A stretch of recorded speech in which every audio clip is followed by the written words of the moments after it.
నమస్తే welcome to super fast news నేను Gracie Achari నేను హిమబిందు కాక్రోచ్ నిరసనలు రాహుల్ గాంధీ విమర్శలపై కేంద్ర మంత్రి జేపీ నడ్డా స్పందించారు తమది బాధ్యతాయుతమైన ప్రభుత్వం అన్నారు జేపీ నడ్డా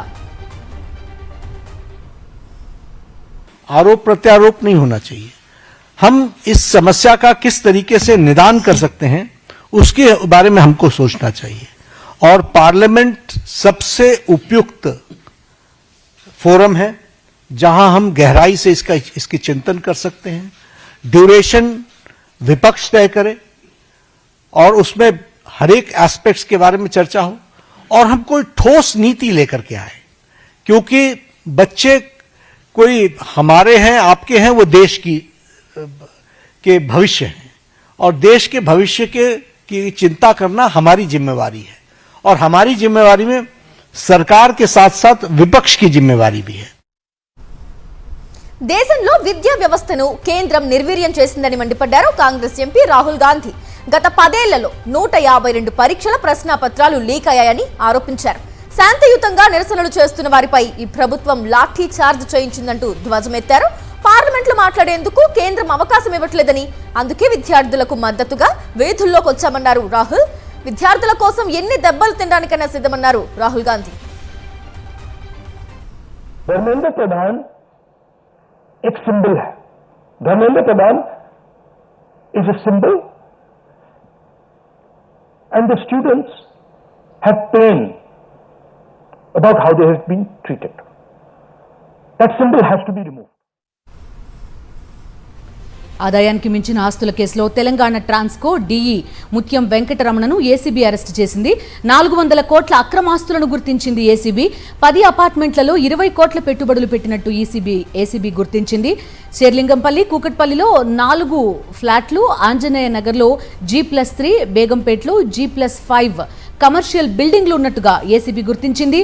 2 కిలోల బంగారం, బ్యాంకు ఖాతాల్లో 52 లక్షల నగదును సీజ్ చేశారు ఏసీబీ అధికారులు.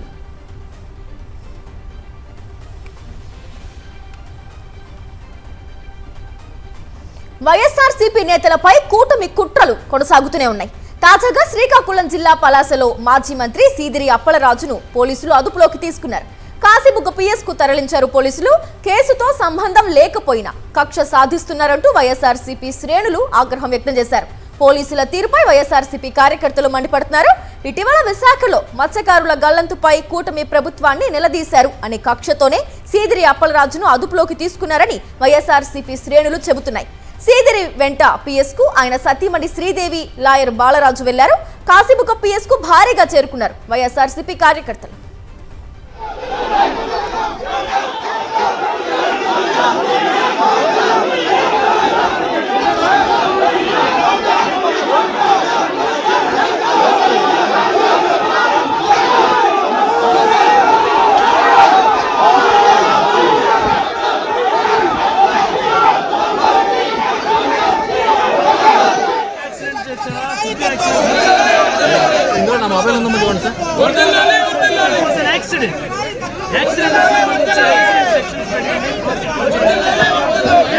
పరిస్థితి ఉంటుందని భావిస్తాను.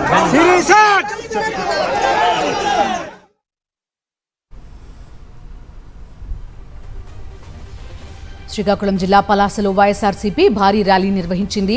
సీదిరి అప్పలరాజు అరెస్టుకు నిరసనగా ఆందోళనకు దిగారు వైఎస్ఆర్సీపీ నేతలు. ప్రభుత్వానికి వ్యతిరేకంగా పెద్ద ఎత్తున నినాదాలు చేశారు. అప్పలరాజు అరెస్టు కక్ష సాధింపేనని వైఎస్ఆర్సీపీ కార్యకర్తలు మండిపడుతున్నారు. సీదిరి అప్పలరాజును వెంటనే విడుదల చేయాలని డిమాండ్ చేస్తున్నారు.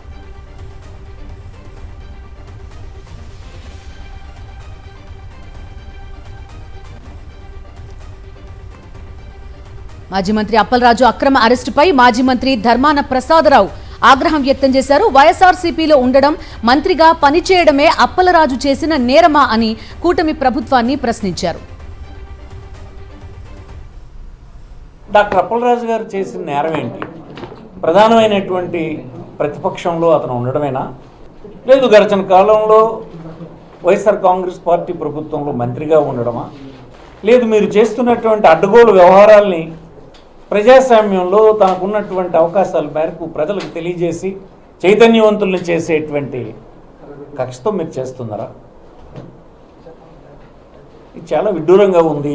ఇతను వైఎస్ఆర్ కుటుంబానికి చెందినటువంటి వ్యక్తిని అతను అప్పలదారు కొడుకే చేశాడని అతని పైన హత్యానేరం మోపి తన కుటుంబంలో ఉన్నటువంటి ఇతర తండ్రిని కూడా ముద్దాయించేసి హింసించే పని చేస్తుంది. ప్రజాస్వామ్యంలో ఇది తగునా అని అడుగుతున్నాను నేను. మాజీ మంత్రి సీదిరి అప్పలరాజును అక్రమంగా అరెస్టు చేశారని మండిపడ్డారు మాజీ ఎమ్మెల్యే గడికోట శ్రీకాంత్ రెడ్డి. టీడీపీ దుష్ట సాంప్రదాయానికి తెరలేపిందన్నారు. డైవర్షన్ పాలిటిక్స్ లో భాగంగానే అక్రమ అరెస్టు చేస్తున్నారని ఆగ్రహం వ్యక్తం చేశారు. ఓ బీసీ సోదరుడైనటువంటి మాజీ మంత్రివర్యులు అప్పలరాజు అరెస్ట్ ని తీవ్రంగా ఖండిస్తున్నాం. రెడ్ బుక్ రాజ్యాంగం అంటే ఇలా ఉంటుంది అన్నటువంటి ఇది వాళ్ళు చేస్తున్నారు.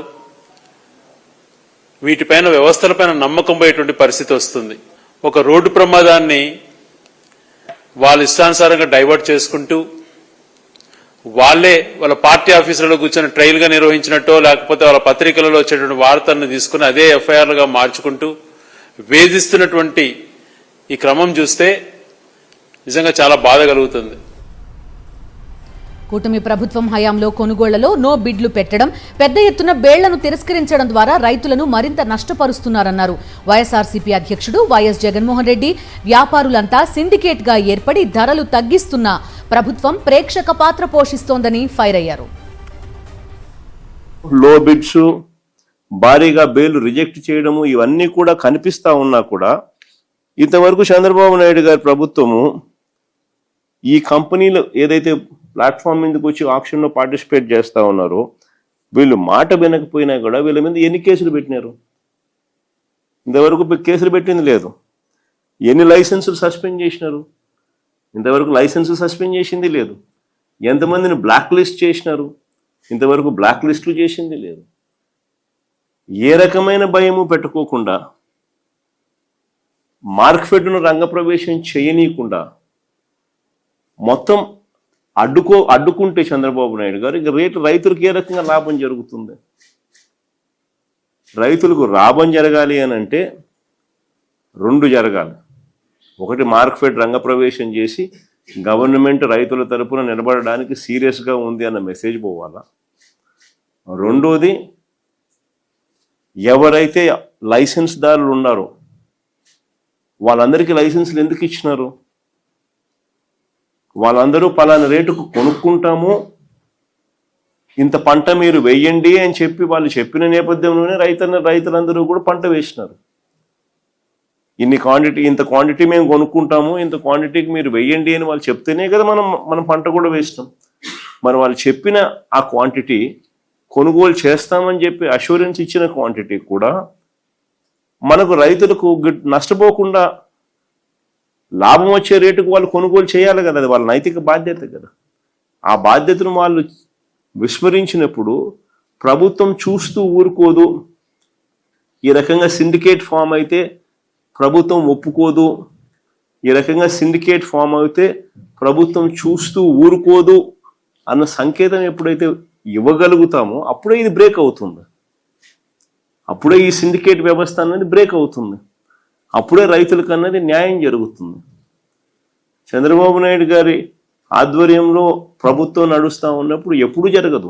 5 సంవత్సరాలు వరుసగా పక్కన తెలంగాణలో ఆయిల్ ఎక్స్ట్రాక్షన్ రేట్ 18.9% ఉంటే ఆంధ్రాలో ఆయిల్ ఎక్స్ట్రాక్షన్ శాతము 14% చిల్లర పెడతారు. క్లియర్ కట్గా 100 మీటర్లు అవుతున్న ఒక ఫ్యాక్టరీలో ఆ మేరకు ఆయిల్ ఎక్స్ట్రాక్షన్ రేట్ బెటర్గా పెట్టి రైతులకు బెటర్ రేట్ అక్కడ వస్తూ ఉన్నా ఆంధ్రాలో 5 సంవత్సరాలు చంద్రబాబు నాయుడు హయాంలో ఆయిల్ ఎక్స్ట్రాక్షన్ పర్సంటేజ్ తగ్గించి రైతులు నష్టపోయేలా చేసినాడు. పట్టించుకునే నాతులు లేడు. తెలిసినా తెలియనట్టుగా ఓహో అన్నట్టుగా రైతులు నష్టపోనిలే అన్నట్టుగా వ్యవహరించిన తీరు. వైఎస్ జగన్మోహన్ రెడ్డి పాలన రైతులకు స్వర్ణయుగమైతే చంద్రబాబు హయాంలో అష్ట కష్టాలు పడుతున్నామని వాపోయారు పొగాకు రైతులు. తాడేపల్లిలోని వైఎస్ఆర్సీపీ కేంద్ర కార్యాలయంలో వైఎస్ జగన్ను కలిసిన పొగాకు రైతులు తమ కష్టాలను చెప్పుకున్నారు. కూటమి పాలనలో పొగాకు బోర్డు వ్యాపారులకు కొమ్ము కాసే పరిస్థితి ఉందన్నారు. వైఎస్ఆర్సీపీ హయాంలో పొగాకు సంక్షోభాన్ని పూర్తిగా నివారించారని గుర్తు చేశారు. వైఎస్ జగన్మోహన్ రెడ్డి పాలన కోసం రైతులంతా ఎదురు చూస్తున్నారన్నారు. రైతులకి వ్యాపారస్తులకి అనుసంధానంగా ఉండవలసిన టొబాకో బోర్డు ఈ రోజు ఏమైందంటే కంప్లీట్ గా వ్యాపార వర్గాలు కొమ్ము కాసే పరిస్థితి దిగజారిపోయింది అన్న బోర్డు. దీని మీద అజమాయిషి ఎవరన్నా ప్రభుత్వం, అలాంటి ప్రభుత్వం కూడా కరెక్ట్ గా పెద్ద రాజశేఖర రెడ్డి గారు ఉన్నప్పుడు బాగా పనిచేస్తుంది. చంద్రబాబు గారు రాగానే మళ్ళీ బోర్డు కంప్లీట్ గా వ్యాపార పక్షం అయిపోతుంది. మళ్ళా మీరు వచ్చిన తర్వాత ఇదే ఒరబడి ఉన్న పరిస్థితిలో మీరు ఎప్పుడైతే ఈ సంక్షోభాన్ని నివారించడానికి నడుము బిగించి మీరు ఎప్పుడైతే సొంతంగా గవర్నమెంట్ ఏదైతే మీ చేతుల్లో మన గవర్నమెంట్ ఉన్నప్పుడు మీరు నిర్ణయం తీసుకొని ముందుకు వచ్చారో అలాంటి పరిస్థితి ఈరోజు చంద్రబాబు గారు నాయుడు చేసే పరిస్థితులు లేరన్నా. హైదరాబాద్లో కాంగ్రెస్ బీజేపీ పోటాపోటీ నిరసనతో ఉద్రిక్త వాతావరణం నెలకొంది. రాహుల్ గాంధీ అరెస్టుకు నిరసనగా కాంగ్రెస్ భారీ ర్యాలీ నిర్వహించింది. నెక్లెస్ రోడ్ నుంచి లోక్ భవన్ ముట్టడికి బయలుదేరిన కాంగ్రెస్ నేతలను పోలీసులు అడ్డుకున్నారు. దీంతో పోలీసులు కాంగ్రెస్ శ్రేణులకు మధ్య వాగ్వాదం జరిగింది. నిరసన తెలుపుతున్న కాంగ్రెస్ నేతలను అడ్డుకుని అరెస్ట్ చేశారు పోలీసులు. మరోవైపు మోదీ ఇంటి ముందు రాహుల్ గాంధీ చేపట్టిన ధర్నాను నిరసిస్తూ తెలంగాణ బీజేపీ కూడా ఆందోళన నిర్వహించింది. బీజేపీ కార్యాలయం నుంచి గాంధీ భవన్ కు ర్యాలీగా వెళ్లేందుకు ప్రయత్నించిన బీజేపీ నేతలను అరెస్ట్ చేశారు పోలీసులు. గాంధీ భవన్ వద్ద కాంగ్రెస్ బీజేపీ నేతల మధ్య ఘర్షణ, తోపులాట జరిగింది. జెండా కర్రలతో పరస్పరం ఒకరినొకరు కొట్టుకున్నారు. రెండు వర్గాలను చెదరగొట్టేందుకు పోలీసులు ప్రయత్నించారు. లక్షలాది మంది విద్యార్థుల జీవితాలతో కేంద్ర మంత్రి ధర్మేంద్ర ప్రధాన్ చెలగాటం ఆడారని సీఎం రేవంత్ రెడ్డి మండిపడ్డారు. ధర్మేంద్ర ప్రధాన్ రాజీనామా చేయాలని విద్యార్థులు ఢిల్లీలో ఆందోళన చేస్తే లాఠీ చార్జ్ చేస్తారా అని ధ్వజమెత్తారు. నిన్న రాహుల్ గాంధీ అరెస్టుకు నిరసనగా కొడంగల్లో కాంగ్రెస్ నేతల ర్యాలీలో సీఎం రేవంత్ రెడ్డి పాల్గొన్నారు. దేశవ్యాప్తంగా ప్రజా ఆందోళనలను పరిగణలోకి తీసుకుని ధర్మేంద్ర ప్రధాన్ ను కేంద్ర మంత్రి వర్గం నుంచి బర్తరఫ్ చేయాలని డిమాండ్ చేశారు. వైపు నిరసన తెలుపుకుంటూ వెళుతున్న వేలాది మంది విద్యార్థులను లాఠీ చార్జులతో, బాష్పవాయు గోళాలతో వందలాది మంది తీవ్రమైన గాయాలకు లోనైన రాహుల్ గాంధీ, ప్రియాంక గాంధీ గారు, మల్లికార్జున్ ఖర్గే నాయకత్వంలో ఆయన ఇంటి నుంచి ప్రధానమంత్రి ఇంటి ముట్టడికి బయలుదేరి రాహుల్ గాంధీ గారిని కొడితే రాహుల్ గాంధీ గారి ముక్కులో నుంచి రక్తం చిందింది. ఆ రక్తం ఈ నేలను తడిపింది. రాయలసీమ నీటి సమస్యలపై YSRCP state task force committee తాడేపల్లిలో సమావేశం నిర్వహించింది. తీవ్ర వర్షాభావ పరిస్థితుల్లో రైతులకు అండగా నిలిచే కార్యాచరణపై చర్చించారు. రాయలసీమ లిఫ్ట్ కోసం ఉద్యమ కార్యాచరణ మరింత ఉధృతం చేయాలని నిర్ణయం తీసుకున్నారు. జిల్లాల వారీగా రైతులు, రైతు సంఘాలు, నీటిపారుదల రంగ నిపుణులు, ప్రజా సంఘాలతో సమావేశాలు నిర్వహించేలా ప్లాన్ చేశారు. ఆల్మట్టి ఎత్తు పెంపుతో రాయలసీమకు జరుగుతున్న నష్టంపై కూడా జనాల్లోకి వెళ్లాలని నిర్ణయించారు. వైఎస్ఆర్సీపీ స్టేట్ కోఆర్డినేటర్ సజ్జల రామకృష్ణారెడ్డి ఆధ్వర్యంలో సమావేశం జరిగింది. భేటీకి టాస్క్ ఫోర్స్ కమిటీ కన్వీనర్ శైలజనాథ్తో పాటు కమిటీ సభ్యులు కాకాణి గోవర్ధన్ రెడ్డి, అనంత వెంకట్రామిరెడ్డి, గడికోట శ్రీకాంత్ రెడ్డి హాజరయ్యారు. ఉద్యోగులకు మరోసారి కూటమి ప్రభుత్వం టోకరా పెట్టింది. ఉద్యోగ సంఘాలు సుదీర్ఘ కాలంగా పెండింగ్ లో ఉన్న తమ ప్రధాన సమస్యలను ప్రభుత్వం ముందుంచినప్పటికీ మంత్రివర్గ ఉపసంఘం వాటిలో ఒక్క హామీకి కూడా స్పష్టమైన పరిష్కారం చూపకపోవడం ఉద్యోగ వర్గాల్లో తీవ్ర అసంతృప్తికి దారితీసింది. విజయవాడలో 21 ఉద్యోగ సంఘాల ప్రతినిధులతో మంత్రుల కమిటీ కీలక భేటీ నిర్వహించింది. ఈ చర్చల సందర్భంగా ఉద్యోగ సంఘాల నేతలు తమకు సంబంధించిన 21 ప్రధాన డిమాండ్లను ప్రభుత్వం ముందుంచారు. పీఆర్సీ, ఐఆర్, డిఏల చెల్లింపు, బకాయిల విడుదలకు సంబంధించి మంత్రులు పూర్తిగా మౌనం వహించారు. ఈ ఆర్థిక పరమైన అంశాలన్నింటినీ సీఎం చంద్రబాబుతో చర్చించి నిర్ణయం తీసుకుంటామంటూ మంత్రుల కమిటీ చర్చలను ముగించేసింది. ఏదైతే ప్రధానంగా 36 నెలల నుంచి పెండింగ్లో ఉన్నటువంటి వేతన సవరణ సంఘం ఏదైతే ఉందో మరి వేయకపోవడం అనేటువంటి దాన్ని తీవ్రంగా మేమైతే ఖండిస్తూ ఉన్నాం. మరి ఏదైతే 2022 ఏప్రిల్ నుంచి పెండింగ్లో ఉన్నటువంటి ఈఎల్ ఎన్కాష్మెంట్ అనేటువంటిది ఇవ్వకపోవడం అనేటువంటిది పయావుల కేశవ్ గారు ఆర్థిక శాఖ మంత్రి గారు ఒక మాట చెప్పారు. మరి ముఖ్యమంత్రి గారు బిజీగా ఉన్నారు కాబట్టి వారి దృష్టికి తీసుకెళ్తామని చెప్పడం అనేటువంటిది జరిగినప్పటికీ కూడా మేమైతే అసంతృప్తిని తెలియజేస్తూ ఉన్నాం. కనీసం ఒక కమిషన్కు సంబంధించినటువంటి విషయంలో అయినా కూడా ఒక సానుకూలత ఉంటుందేమో అనేటువంటిది అనుకోవడం అనేటువంటిది రావడం జరిగింది. అది కూడా లేదనేటువంటిది ఈ సందర్భంగా మేము బాధపడుతూ ఉన్నాం. విజయవాడ గిరిజన సంక్షేమ శాఖ కమిషనర్ కార్యాలయం వద్ద టీచర్లు ఆందోళన చేపట్టారు. సమస్యలు వివరించడానికి వచ్చిన గిరిజన టీచర్లను మంత్రి సంధ్యారాణి కలవకుండా వెళ్లిపోయారు. కాళ్ల మీద పడి వేడుకున్నా కూడా మంత్రి మనసు కరగలేదు. మంత్రి సంధ్యారాణి తీరుకు నిరసనగా కాన్వాయ్ని అడ్డుకునే ప్రయత్నం చేశారు గిరిజన టీచర్లు. పోలీసులు అడ్డుకోవడంతో ఆత్మహత్యకు యత్నించారు. భవనం ఎక్కేందుకు ప్రయత్నించగా పోలీసులు వారిని అడ్డుకున్నారు. ఈ క్రమంలో పోలీసులకు టీచర్స్ కి మధ్య తోపులాట జరిగింది. తోపులాటలో గిరిజన టీచర్లు స్పృహ తప్పి పడిపోయారు. ఈ రోజు పొద్దున చేస్తే సాయంత్రం తినే తిండి మాది 4-5 నెలల నుంచి జీతాలు లేకపోతే రోడ్డున పడ్డాం మేము. ఈ రోజు నేనే చచ్చిపోతున్నా. నీ ప్రభుత్వానికి, మీకు సంధ్యారాణి మేడం, మీరే ఇంతమంది సావులకు కారణం అవుతారో కారణం, నా సావుకు కారణం మీరే మేడం. మీ ప్రభుత్వం, మీరు చేసిన మోసం, మీరు మా మంత్రి అనుకోని మిమ్మల్ని నమ్మినందుకు మీరు మాకు చేసిన ఊరి నేనే చచ్చి మీరు బాగుపడండి మేడం. పేదలకు ఆత్మగౌరవమైన సొంతింటి కలను కాంగ్రెస్ ప్రభుత్వం నెరవేరుస్తుందన్నారు మంత్రి పొంగులేటి శ్రీనివాసరెడ్డి. రాష్ట్రంలో ఇప్పటికే 7 లక్షల ఇళ్లు ఇచ్చినట్లు తెలిపారు. హైదరాబాద్ ప్రజలు ఇందిరమ్మ ఇళ్లను దరఖాస్తు చేసుకోవాలని సూచించారు. ప్రభుత్వం ఏర్పడిన మొదట్లోనే గౌరవ ముఖ్యమంత్రి రేవంత్ రెడ్డి గారి నాయకత్వంలోని మన ప్రభుత్వం మొదటి విడత 4.5 లక్షల ఇళ్లు, రెండో విడత 2.5 లక్షల ఇళ్లు, 7 లక్షల ఇళ్లు ఇళ్ల స్థలం ఉన్న వారికి కేటాయించడం జరిగింది. క్యూర్ ప్రాంతంలో ఉండే నిరుపేదలంతా ఈ ఇందిరమ్మ ఇళ్లకు సంబంధించి అర్బన్ ప్రాంతంలో అప్లై చేసుకోవాలని మరొక్కసారి వారికి విజ్ఞప్తి చేస్తున్నాను. స్థానికుల ప్రశ్నలకు సమాధానం చెప్పలేక గుంటూరు జిల్లా తాడికొండలో అవగాహన సదస్సును మంత్రి నారాయణ, ఎమ్మెల్యే శ్రావణ్ కుమార్ అర్ధాంతరంగా ముగించారు. Errupalem railway line, inner ring రోడ్ల నిర్మాణంపై రైతులు నిలదీయడంతో సమాధానం ఇవ్వలేక మంత్రి, ఎమ్మెల్యే దాటవేశారు. సభలో తమ సమస్యలను తాడికొండ గ్రామస్తులు ఏకరువు పెట్టారు. మంత్రి, ఎమ్మెల్యే సమాధానం చెప్పకపోవడంతో న్యాయం జరగలేదనే అసంతృప్తితో వెనుదిరిగి వెళ్లిపోయారు గ్రామస్తులు.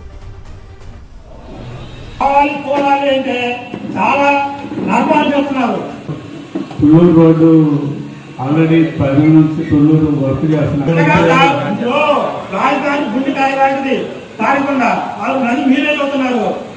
వర్క్ జరుగుతుంది. చనిపోయారు.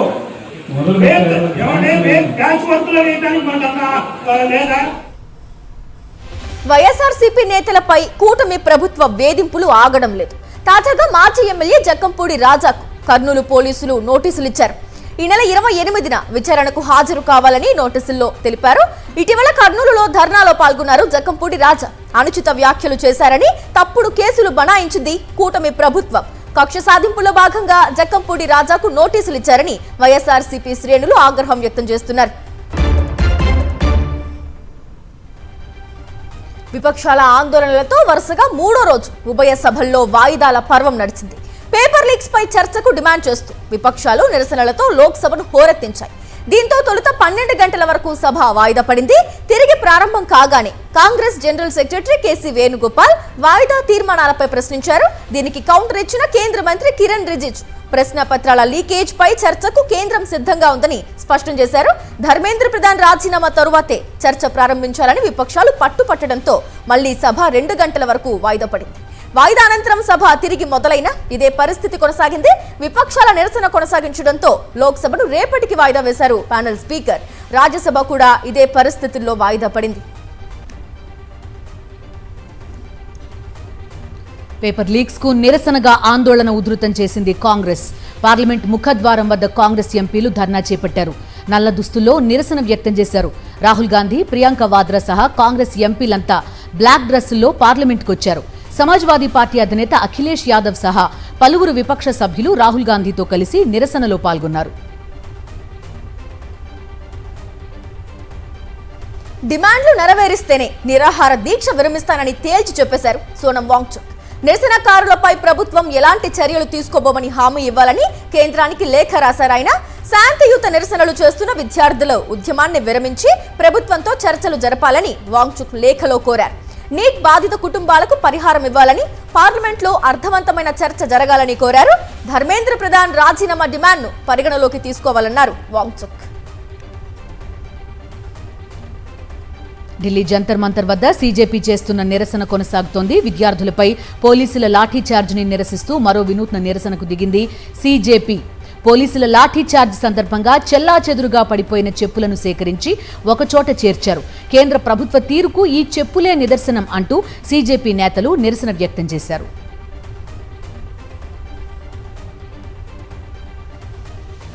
పేపర్ లీక్స్ కు వ్యతిరేకంగా జంతర్ మంతర్ వద్ద నిరసనలు చేపట్టిన విద్యార్థులపై ఢిల్లీ పోలీసులు దాడి చేయడంపై అత్యవసర విచారణకు సుప్రీంకోర్టు నిరాకరించింది. తమ సమయం వృధా చేయొద్దని స్పష్టం చేసింది. మీ సమయం కూడా వేస్ట్ చేసుకోవద్దంటూ పిటిషనర్ కు హితవు పలికింది. దీనిపై అత్యవసరంగా విచారణ చేపట్టడం కుదరదని తేల్చి చెప్పింది న్యాయస్థానం.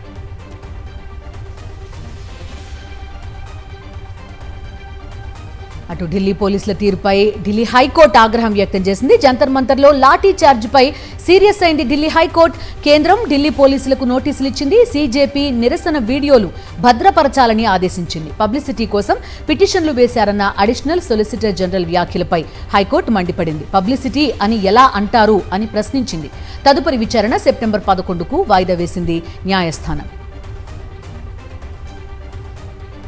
పేపర్ లీక్ ఘటనల నేపథ్యంలో కేంద్ర మంత్రి ధర్మేంద్ర ప్రధాన్ రాజీనామాకు డిమాండ్ నిన్న ప్రధాని నివాసం వద్ద బైఠాయించారు కాంగ్రెస్ ఎంపీలు.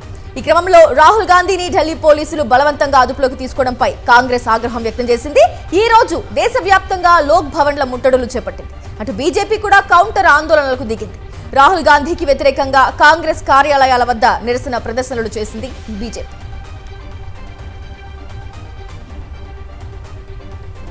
బీహార్ రాజధాని పట్నాలో బీజేపీ నిరసన ఉద్రిక్తంగా మారింది. కాంగ్రెస్ కార్యాలయం ముట్టడికి బీజేపీ కార్యకర్తలు ప్రయత్నించగా రెండు పక్షాల మధ్య ఘర్షణ చెలరేగింది. ఈ క్రమంలో కాంగ్రెస్ బీజేపీ కార్యకర్తలు రాళ్లు రువ్వుకుని కర్రలతో కొట్టుకున్నారు. దాడిలో పలువురికి గాయాలయ్యాయి. ఛత్తీస్గఢ్ లో లోక్ భవన్ ముట్టడికి యత్నించింది కాంగ్రెస్ పార్టీ. వారిని పోలీసులు అడ్డుకున్నారు. దీంతో పరిస్థితి ఉద్రిక్తంగా మారింది. ఆందోళనకారులపై పోలీసులు వాటర్ కెనాన్స్ ప్రయోగించారు. అటు అహ్మదాబాద్ లో కూడా కాంగ్రెస్ బీజేపీ పోటాపోటీ నిరసనలతో హోరెత్తించాయి. రాహుల్ గాంధీని అదుపులోకి తీసుకోవడంపై కాంగ్రెస్ లోక్ భవన్ ముట్టడి చేపట్టగా బీజేపీ కౌంటర్ ప్రొటెస్ట్ చేపట్టింది. కాంగ్రెస్ కార్యాలయం ముట్టడికి ప్రయత్నించడంతో పరిస్థితి ఉద్రిక్తంగా మారింది. జమ్మూ కాశ్మీర్ లో పోలీసులపై కాల్పులు అలజడి రేపాయి. అనంతనాగ్ టౌన్ లో లాల్ చౌక్ వద్ద పోలీసులపై ఉగ్రవాదులు ఫైరింగ్ చేశారు. డ్యూటీలో ఉన్న పోలీసులపై కాల్పులకు తెగబడ్డారు. ఈ ఘటనలో తీవ్రంగా గాయపడిన హెడ్ కానిస్టేబుల్ ఆషిక్ హుస్సేన్ హాస్పిటల్లో చికిత్స పొందుతూ ప్రాణాలు కోల్పోయారు. ఘటనా స్థలాన్ని ఆధీనంలోకి తీసుకున్న భద్రతా దళాలు సెర్చ్ ఆపరేషన్ నిర్వహిస్తున్నాయి. అంతర్జాతీయ వార్తలు చూద్దాం. సౌదీ అరేబియాతో చారిత్రక అణు ఒప్పందం కుదుర్చుకుంది అమెరికా. సౌదీతో కుదిరిన అణు ఒప్పందానికి అమెరికా ప్రెసిడెంట్ డొనాల్డ్ ట్రంప్ ఆమోదం తెలిపారు. దీంతో ఇరు దేశాల మధ్య 30 ఏళ్ల పాటు అణు ఒప్పందం అమల్లో ఉండనుంది. అయితే ఈ అణు ఒప్పందం అణు బాంబు తయారీకి సంబంధించింది కాదు, అణు శుద్ధికి సంబంధించింది మాత్రమే. అంటే సౌదీ అరేబియాలో యురేనియం శుద్ధి కేంద్రాలను ఏర్పాటు చేస్తారు. అమెరికా, సౌదీ కలిపి సంయుక్తంగా వీటిని నిర్వహిస్తాయి.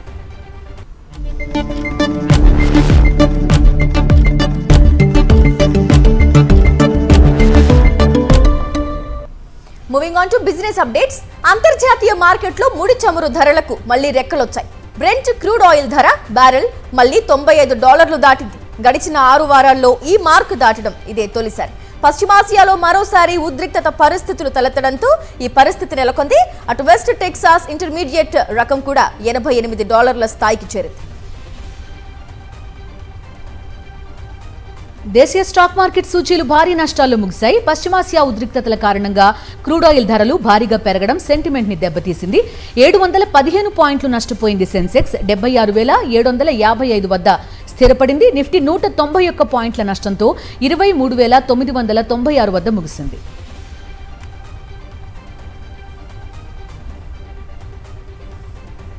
ఈ రోజు బంగారం, వెండి ధరలు పెరిగాయి. హైదరాబాద్ లో 24 క్యారెట్ల 10 గ్రాముల బంగారం $2,290 పెరిగి 1,46,510 పలుకుతోంది. 22 క్యారెట్ల 10 గ్రాముల పసిడి 1,34,300గా ఉంది. కిలో వెండి $5,000 పెరగడంతో $2,45,000 పలుకుతోంది.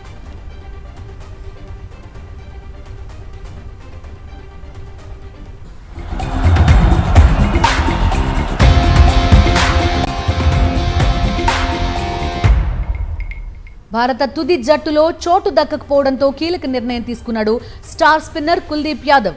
ప్రముఖ కౌంటీ క్లబ్ యార్క్షైర్తో ఒప్పందం కుదుర్చుకున్నాడు. దీంతో ప్రస్తుతం జరుగుతున్న వన్డే కప్లో 5 మ్యాచ్లు, సెప్టెంబర్లో కౌంటీ ఛాంపియన్షిప్లో 3 మ్యాచ్లు ఆడనున్నాడు. తాజా ఇంగ్లాండ్తో వన్డే సిరీస్లో అన్ని మ్యాచ్ల్లోనూ బెంచ్కే పరిమితమైన నేపథ్యంలో ఈ నిర్ణయం తీసుకున్నాడు కుల్దీప్.